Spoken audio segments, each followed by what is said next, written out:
Joe Biden made a major announcement regarding the war in Ukraine, which could have dire consequences for the world, before wandering off into the Amazon rainforest. Yes, the bizarre footage came as Joe Biden approved the use of long-range US-supplied missiles by Ukraine to get deeper into Russian territory. The Biden administration will allow Kiev use of ATACMS to strike Russia for the first time since the war began.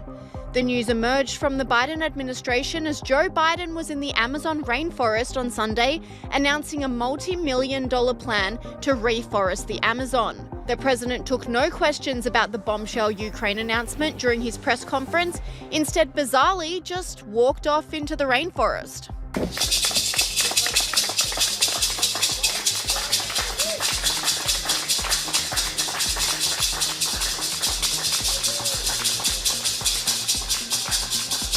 And President of Ukraine, Volodymyr Zelensky, appeared to threaten Russia. The plan to strengthen Ukraine is the Victory Plan, which I presented to our partners. One of its key points is long-range capabilities for our army. Today, there's a lot of talk in the media about us receiving permission for respective actions. But strikes are not carried out with words. Such things are not announced. Missiles will speak for themselves. They certainly will. Russian President Vladimir Putin then responded to the news, not mincing his words and threatening to use nuclear weapons in the war. In the updated version of the document, aggression against Russia by any non-nuclear state, but with the support of a nuclear state, is proposed to be considered as their joint attack on Russia. Russia will also consider the possibility of using nuclear weapons when receiving reliable information about a massive launch of means of aerospace attack and their crossing of our state border. This includes strategic and tactical aircraft, as well as cruise missiles and drones, hypersonic and other delivery vehicles. Russia reserves the right to use nuclear weapons in case of aggression, including if the enemy, using conventional weapons, poses a critical threat. He spoke about this possibility a few months ago, warning against the direct participation of NATO countries in the war. Саму природу конфликта. Это будет означать, что страны НАТО, США, европейские страны воюют с Россией.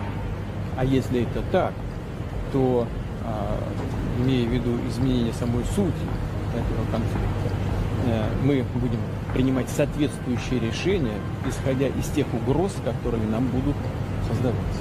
Online commentators are in uproar about Biden's aggressive move, particularly as he is at the end of his term. Congresswoman Marjorie Taylor Greene said, on his way out of office, Joe Biden is dangerously trying to start World War III by authorizing Ukraine the use of US long-range missiles into Russia.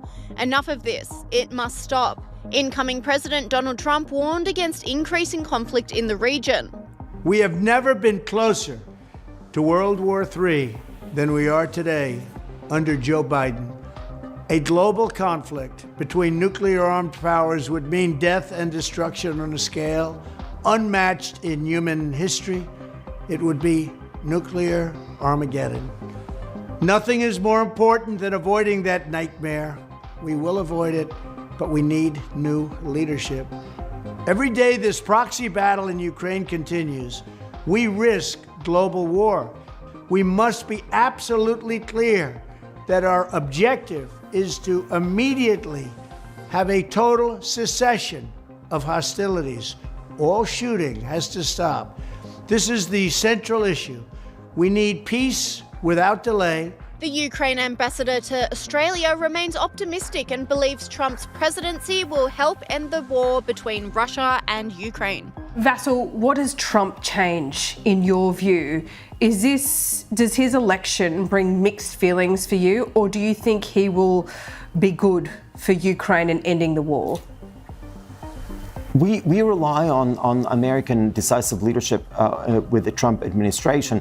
It's difficult to preempt what's going to be his policy on Ukraine, on Russia, on Europe, and on others' foreign policy. However, we try to be optimistic. His view of the world and his view to foreign affairs as peace through strength is something that we see aligned with other priorities, and we see that that can help us end the war. It's difficult to speculate how that's going to be developing. However, we remain optimistic. And of course, President Zelensky congratulated President Trump. They had a good meeting on the sidelines of the UN General Assembly in September. And we'll see how it will be all shaping up. ATACMS, HIMARS, Storm Shadow, and all the other long-range deep battle systems, they will penetrate further. They will go greater distances, and it means that Ukraine can target the Russian logistic administration areas, their ammunition areas, their lines of communication, and so on. And it could cause significant damage. Let's just bring in the defence analyst and retired army officer Tim Cross, who's been holding our hand, hasn't he, through the war in Ukraine over the recent years. Tim, a move this that Zelensky has been hoping for, these long-range missiles now free to be used, says Joe Biden. What difference do you think it will make? It could make quite an important difference. I have to say, I think it's long overdue. I've been saying this for some time, and I understand that politically these things are not easy, but from a purely military perspective, this decision is long overdue. If you consider the battlefield that's being fought in Ukraine, like any other campaign, most people will think about the front line, the close, what we call the close battle. Behind that, for both sides, is a rear battle. That is the lines of communication, your logistics, your medical support, your ability to communicate, and so on and so forth. And then across the other side of the close battle is the deep battle. So our deep battle is the Russian rear battle. And thus far, Ukraine has been able to attack deep into Russia, but only using limited capabilities, drones and so on. And we've seen in the last 24 hours, Russia launched a large drone attack into Ukraine's rear area. So that was a Russian deep battle attack. A lot of those drones were shot down. Being able to use ATACMS, HIMARS, Storm Shadow, and all the other long-range deep battle systems, they will penetrate further. They will go greater distances, and it means that Ukraine can target the Russian logistic administration areas, their ammunition areas, their lines of communication, and so on. And it could cause significant damage. So, from a purely military point of view, this is a good thing for Ukraine to be able to do. Now, how will Russia respond to that is another issue. Yeah, okay, well, let's go there then, because clearly one of the hesitations on Joe Biden's part over the last couple of months on this issue has been a NATO ally, engaging in, or weapons produced by a NATO ally deep into Russia. Yeah. How does Putin meet that moment, Tim? Well, I don't think it means that Putin will try and take on NATO. At the end of the day, leaving aside everything else, this is a Ukraine versus Russia, and NATO in that sense is not going to be engaged in the fighting. But everybody is talking clearly about what will happen when the new president arrives, when President Trump arrives in January, and his promises and I think his genuine desire to try and bring this thing to an end. And I have to say, a lot of the European allies would be delighted if this thing were to be brought to an end. What it would look like, of course, again, is a different issue. But if that is the case, Russia again realizes that they need to get themselves into the strongest possible position so that if there are some negotiations, if Putin does reach out and try and bring people around a table, Russia wants to be in the best possible position, as of course Ukraine does. Now, Russia has taken something like 20% of Ukraine's territory. It's taken Crimea, of course, which has always been, an important part of this whole conflict. So Russia will want to, I think, again, will want to strike deep. They'll want to try and take some as much territory as possible. They'll want to get rid of the Kursk salient, and to do that, they're obviously using the North Korean troops that have been coming in. So, in one sense, Russia's been pushing hard anyway over these last few weeks. But in a sense, by allowing Ukraine to use this deep battle, they will be given an extra incentive to try and fight harder on the close battle to regain or capture as much territory as they possibly can. Okay. And that means Ukraine are going to be under pressure. And the bottom line is Ukraine is slowly losing this campaign, in my view. So, Ukraine are going to be up against it over the next few months, I think, waiting for Trump to come in to see whether or not he's going to make this difference. Okay, just really briefly, Tim, just take us into these attacks on Ukraine's energy infrastructure in the last 24 hours or so. Russia claiming that they were strikes on energy infrastructure used for military purposes. That is debatable so far as Ukraine is concerned, and also a civilian bridge hit as well. What do we know of what was hit and what kind of impact it may have? Yeah, well, it's not debatable. I mean, it is a reality. These capabilities, critical national infrastructure in any country includes things like your power, ability to generate power, to distribute power, and along with that, your water supplies, your sanitation, and all that goes with those, with those capabilities. So there's no doubt at all that Russia has been fighting hard over the last couple of years, really, but intermittently with these large drone attacks and cruise attacks and so forth, to do as much damage as they can possibly do to Ukraine's critical national infrastructure. And in doing that, they're not just affecting their military, they're affecting the cities and the ability to get water flowing and so forth. We're seeing that in the news. So it's always been an intent of Russia to do this, and it does hurt. I mean, at the end of the day, it does make a significant difference. And the Ukrainian people are getting pretty tired. And they're not able to generate as much fighting power. Zelensky's, not being able to generate as much fighting power as he was like. A lot of people are tired. And in doing this, Russia again will be trying to prepare the Ukrainian people for accepting and acknowledging that they are not going to be able to regain all this lost territory. They're going to have to come to some sort of negotiating table. And Trump has got 3 or 4 ideas of what that might look like, including putting some sort of peacekeeping force on that 800-kilometer line that would separate out the captured territory from the Russians from the rest of Ukraine. Frankly, I find it difficult to believe that many people are going to sign up for that, but nonetheless, so by attacking deeply into Ukraine, they are undermining their morale. They're trying to change the attitude of the people, trying to turn them, if you like, a bit against Zelensky, and prepare themselves again to be in a good position for the negotiations that will follow, probably in the spring of next year. Jamil Jaffer, who is the founder and executive director of the National Security Institute there, and can take us into Joe Biden's decision tonight. Jamil, hello, good evening. Hey, Daryl. This might be a bit of a silly question, really, given his trajectory out of the White House, Jamil. But why this decision now by Joe Biden? Well, Daryl, in a lot of ways, this is a further step that he's taking in a series of steps that he's taken over the course of this now 2+ year conflict. We saw at the outset of the conflict, the United States wasn't willing to put in the fight HIMARS or ATACMS, these long-range missile systems. We weren't willing to put in M1 Abrams. We weren't willing to put in F-16 fighters. But over time, we've put each of those weapon systems in the conflict.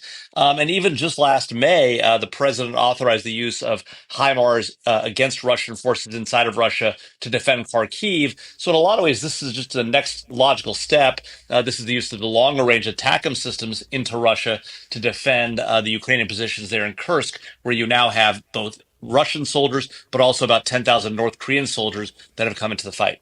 Okay. Something of a parting gift, this as well, presumably, from Joe Biden before Donald Trump's arrival. Is that the right way to read it as well? Well, certainly possible in the sense that Donald Trump has made clear that he intends to end this conflict. He says on day one, but as soon thereafter, as he is taking office. And of course, giving the Ukrainians the ability to defend themselves more effectively, defend the space they have, might be able to put them in a better position to ultimately negotiate if, in fact, Donald Trump does pull support for Ukraine and forces them into a negotiation.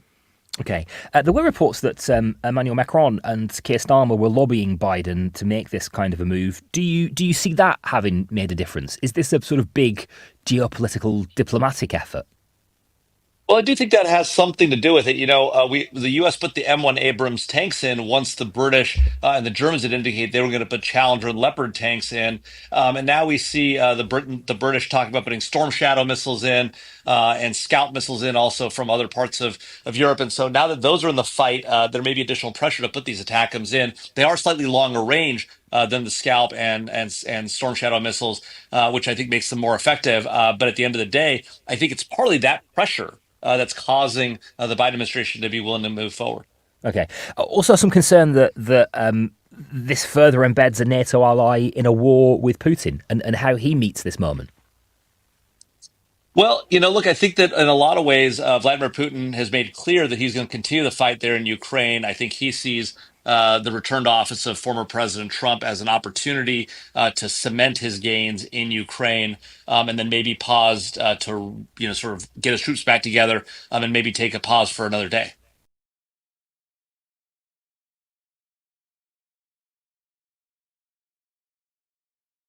Russia is the country that could stop this. Russia could withdraw now. Russia could stop killing Ukrainians. Russia could stop bringing war to the continent of Europe. And Russia has chosen not to do it. That's what this boils down to. In the chessboard of the war in Ukraine, a pawn has become a queen as Joe Biden says he'll let the country use American long-range missiles on targets inside Russia.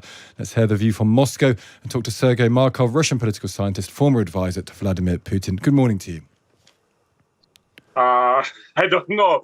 You really believe this morning is good? I think it's very bad because little France, Britain, and United States made very big step, even jump to the nuclear war and catastrophic destroying of the all human mind. All of yours will be killed probably end of this year, and your families will be killed and so on. And it's hang on. So are you saying that the Ukraine? Yes, hang on. So I just want to be clear, Sergei, what you're saying there. The decision by Biden to authorize long-range weapons for Ukraine will lead to nuclear war. Yes, exactly. What Putin's going to press the button? You know, the button. Look at the history of the World War I. Nobody wanted the war, but war happened. It what became the absolutely catastrophe. It's exactly what could happen now. Nobody, of course, wants to have a nuclear war.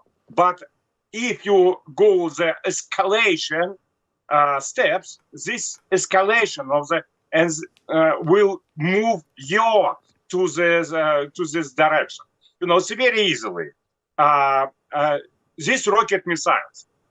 They will be used not Ukrainian soldiers and officers because technically they cannot do it. These rocket missiles will be fully managed by officers, military officers of the American Army, British Army, and French Army. So you're saying that you believe that soldiers from France, the UK, and the US will be firing on Russian targets in Russia. That is simply not the case, though, is it? There is no evidence whatsoever of American, British soldiers actually engaged in direct warfare. That hasn't happened. You know, it's exactly what will be happen because technically. To target these rocket missiles, you need to have a satellite group and a very good map of the Russian territory. Such map has only American Army. By the way, even British and French Army has not. And to target those rocket missiles should be satellite group. Ukrainian Army has no satellite group. So, what kind of satellite group will be used for the target on these rocket missiles? What? Can you say the answer? Only answer: American, British, and French. So, do you think Putin will regard this then? I mean, he says this all the time. He said this for the last 1,000 days. He said, if you arm the Ukrainians, it will be a direct attack on Russia by NATO countries. He's said that over and over again. Do you think this is a special escalation? Do you think he'll do something different as a result of this? Yeah, it's expectations that he will do something very special, but also we probably, because one of the plans of those escalation which have been made by leaders of Britain, French, and United States is not to allow party of peace in name of Donald Trump to come to power. We know the party of war led by Joe Biden and Macron and your all prime ministers, they want escalation of war. And Trump wants to have peace deal. And this party of war now try to stop legal coming to power party of peace. So do you think Americans support Trump, you know, very big majorities, they support Trump. Because Americans don't want to move to the nuclear war. It's very easy. I think if your British voters also will vote on the referendum, do you have war against nuclear Russia? They will answer no. Do you think Trump and Putin will be able to do a deal? Do you think Putin will wait till January the 20th and do a deal involving Donald Trump that ends the invasion of Ukraine by Russia? Yeah, I think now Russian leaders has to make the choice. It's a very difficult choice. On one hand, it's impossible not to give any response, because if you're not giving response to the escalation, to such a party or war, which is presented by Western leaders, they will continue escalation. That's right. Same time, if Russia will give very strong response, the situation can move to the nuclear catastrophe already this year. This year, before the Christmas, probably if Putin will have same policy as Biden, as your Steinmeier, or you're changing the name of the prime minister, nobody remembers these names, and it's going to come to the nuclear catastrophe before the Christmas days. The true party of war in all of this is, of course, Russia. Russia is the country that has invaded Ukraine. Russia is the country that could stop this. Russia could withdraw now. Russia could stop killing Ukrainians. Russia could stop bringing war to the continent of Europe, and Russia has chosen not to do it. That's what this boils down to. Putin could walk away and bring peace, and he chooses not to. And we can dress this up in as much verbal flowers as we like, Sergei. Ultimately, Putin could walk away from this, and he's choosing not to. Can you imagine? You created in Ukraine terroristic neo-Nazi regime. Can you imagine now Russian Orthodox Church, which has been here more than 1,000 years, now is prohibited. Orthodox Church is prohibited by Ukrainian president. Yeah. You know that Russian language is the language of the 80% of population of Ukraine. We've had these Sergei. We've had these arguments. We've had these disputes before. I understand. We understand. Prohibited in Great Britain. We understand. How you will react? We understand the points that you make with regards to that. We had that discussion before, but it's fascinating the level to which you regard this an escalation, which is important for us to hear. I think, Sergei, good to speak to you. Thank you for joining us. That's Sergei Markov, Russian political scientist, former advisor to Vladimir Putin. The line's not always entirely clear, but the thing he said very, very clearly at the end, this is a step that will take us to nuclear war, and the nuclear war would come from Vladimir Putin. Now, Vladimir Putin says that sort of thing quite often, but it's just an example of things that are clearly being discussed in Russia. Julian has got in touch. Most of your commentary on this is not broadcastable, but Julian says there's an easy answer, my friend. Stop killing your neighbours, move back to your border. There is no need to threaten us.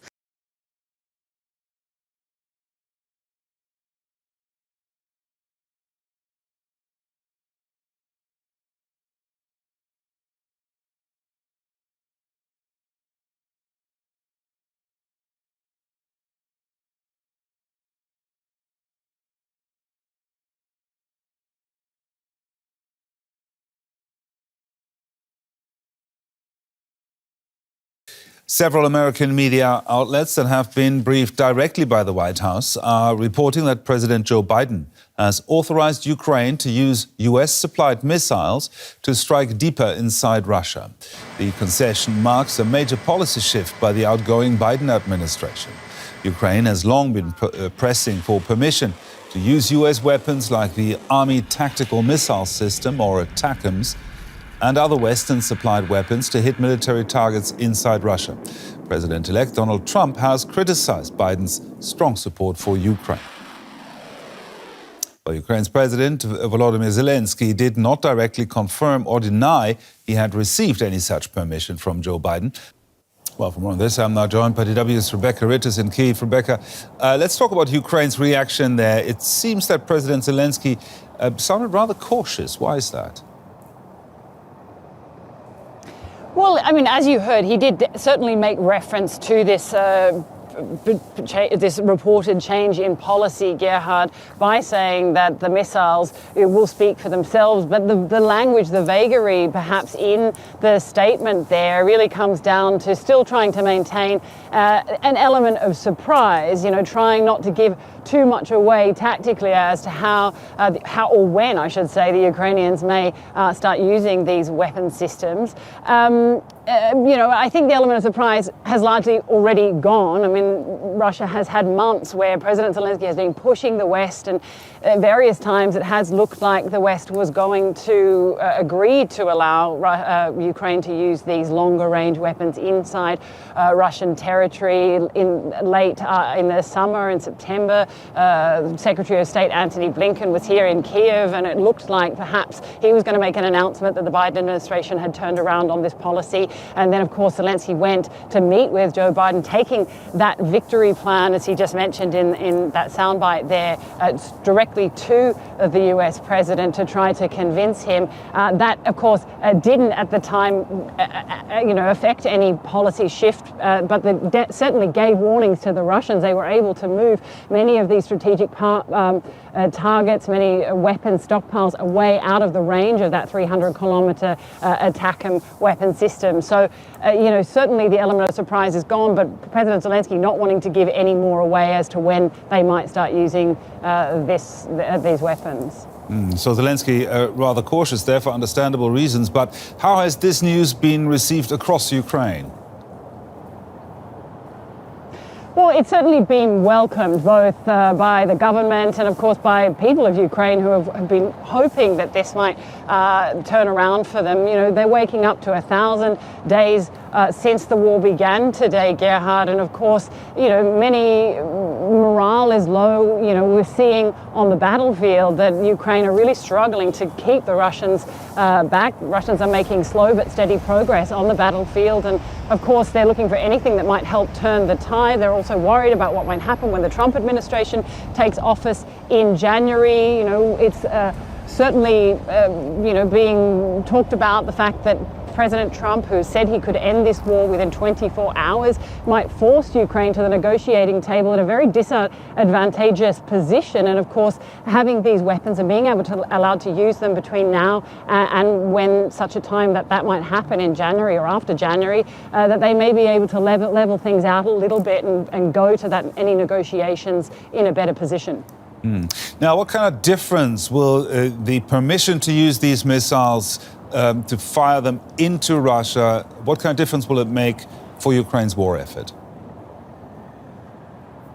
Well, it's really difficult to say from this perspective, but analysts, are trying to temper expectations, saying that this isn't going to necessarily change the war greatly. We're not going to see, an immediate Ukrainian victory or anything like that. But it certainly will, as I just said, help to try to level the playing field, giving Ukraine these longer range capabilities and able to attack some of the areas where Russia are launching attacks onto Ukrainian territory. But of course, there are fears, no doubt, of retaliation and of an escalation, and that's certainly what has been preventing this decision in the past, that we will see an escalation from Russia, and they've certainly been making noises to that effect that this is in fact an escalation. We've heard from President Putin in the lead up to this decision. We haven't heard from him since the policy shift, but certainly saying that he would be seeing this as an escalation and that he would retaliate in kind. So of course there's trepidation, nerves, and we just don't know exactly how successful it will make the Ukrainians, but of course it is being seen very positively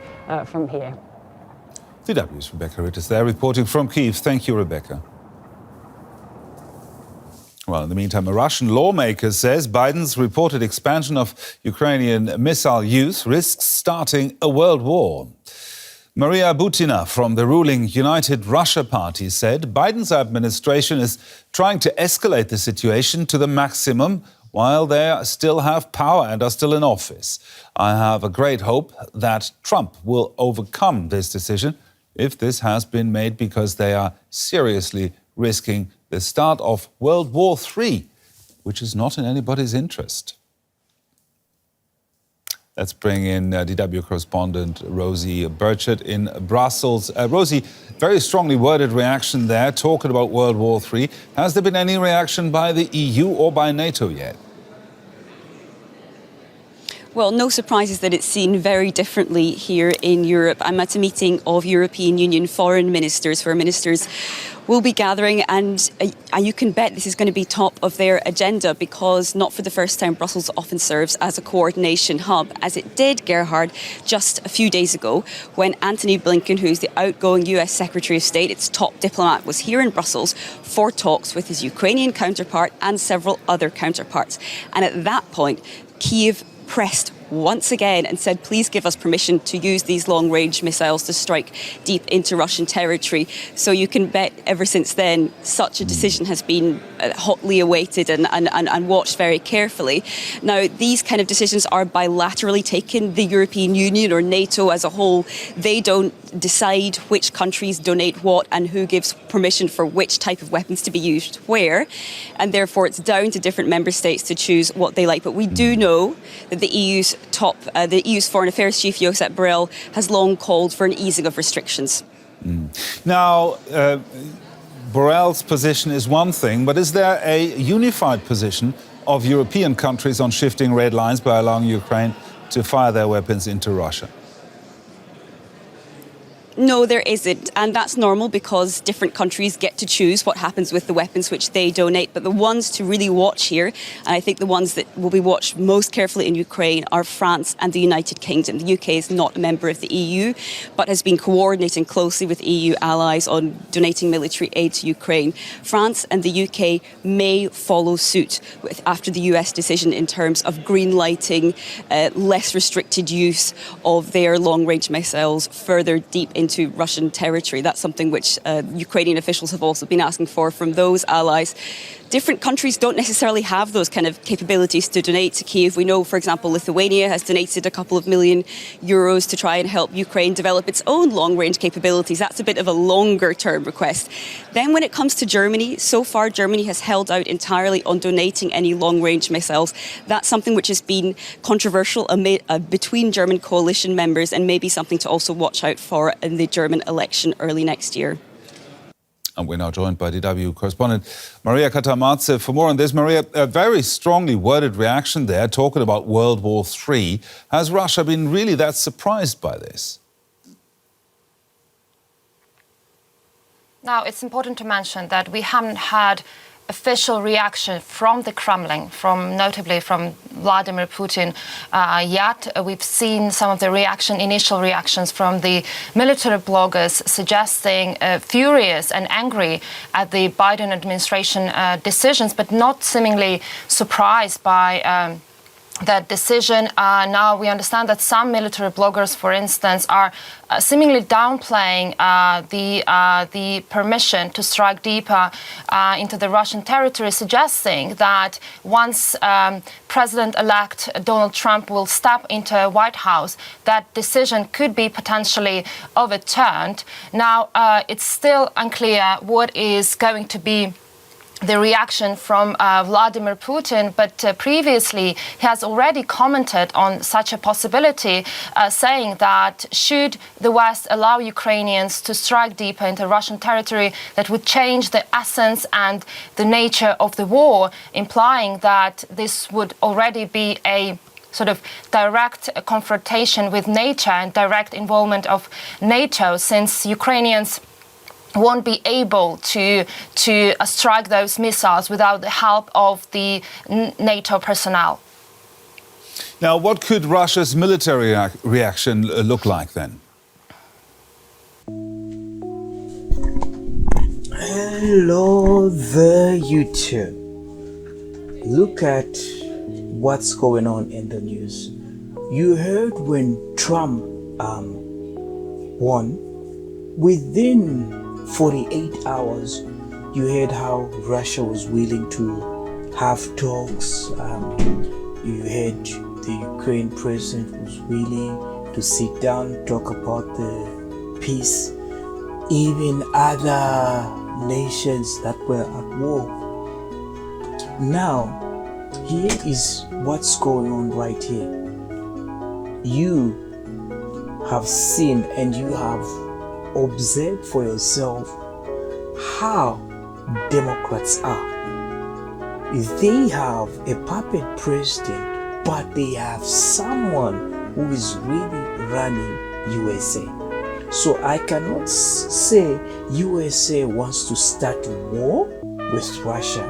It's Biden who is a puppet, and his backers, whoever is behind him, are the ones who want to start war. Why do they want to start World War III?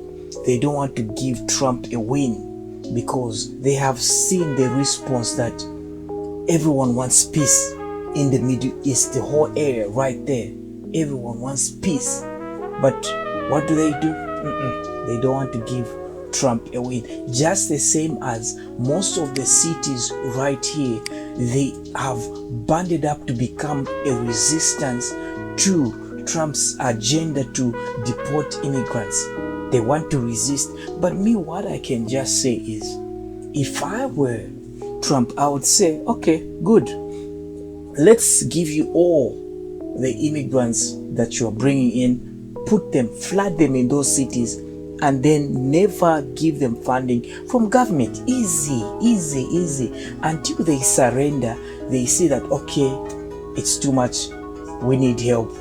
Then that's when you respond. Don't force them like they are saying that they'll forcefully just get in there and get rid of the situation that has been escalated by Biden and Kamala. So this is Russia, for all of you who don't know. And this is a small Ukraine right here. And look, not only Ukraine is in trouble, all these areas right here, all these European nations right there, if this one gets a strike, and these are involved in helping Ukraine, they're in trouble. They will also get the strike. And look at how easy Ukraine can be cleared off. Let's put the satellite. All right, so we using the satellite view. You can see right there, that's where Ukraine is. So imagine Russia just targeting all the larger cities, strike all of them. I mean, there'll be no Ukraine, but they think they can threaten Russia with 300-kilometer long-range missiles. How does 300 look like? Let's do a measurement right here. Okay, let's say they want to strike from the nearest.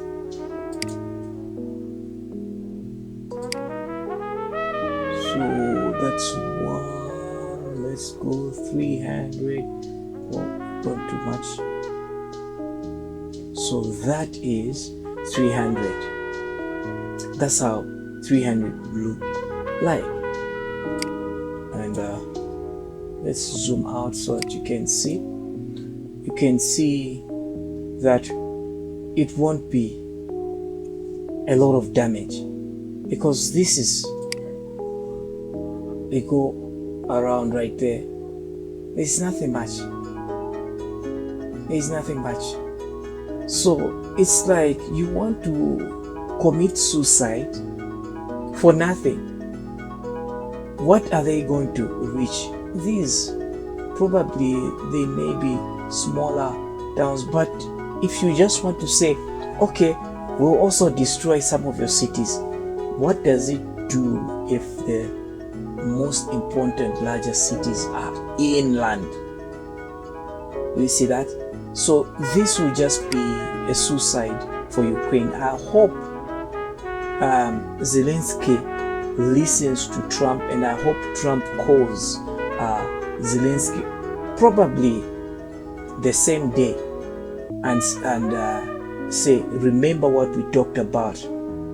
Don't listen to Biden, and then calls Putin and say, hold your fire. I'm speaking to Zelensky to not listen to Biden, because it's Biden who is starting this war, being pushed by the puppet masters, because they don't want Trump to get a win. Imagine Trump takes office and what the world is saying, all the news is saying how Trump has stopped the war, how Trump has avoided World War III.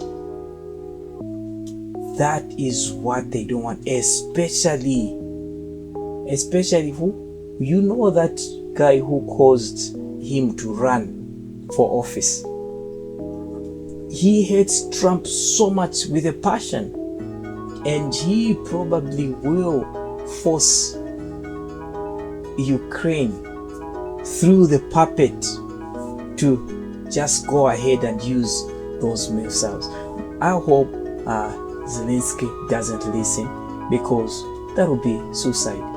He may not even be around the larger cities or in his hometown. He may even be out of the country and be just commanding the army. Hey, go ahead. But he's not there. You see that? That is why war is a very, very dirty game. The presidents themselves, they may go into hiding and just be commanding the army from a hole. What I mean from a hole, they are in the bunker safe. So it's horrible. So that's it about this. So let's see what happens. But I believe this is just rhetoric, and I don't think Zelensky is going to try to test Russia, because this 300, like I said, it's not much to do damage to Russia. Some news medias, they are saying, oh, Putin is freezing, or his plans have been thwarted. What thwart are you talking about? You mean this 300, that's Casmo 300, can cause someone who owns all this, you don't even know where he is. He can be far from where the war is going on. Come on, people. And come on, Zelensky, don't commit suicide. So that's it, people. Let's observe. But for us Christians, we'll be praying that let this not go any further. We need peace in the world. We don't need Democrats who are so evil. They love blood. I don't know why they love blood like Satan loves blood. So let's just end right here. Let's just pray and observe what's going on. Goodbye.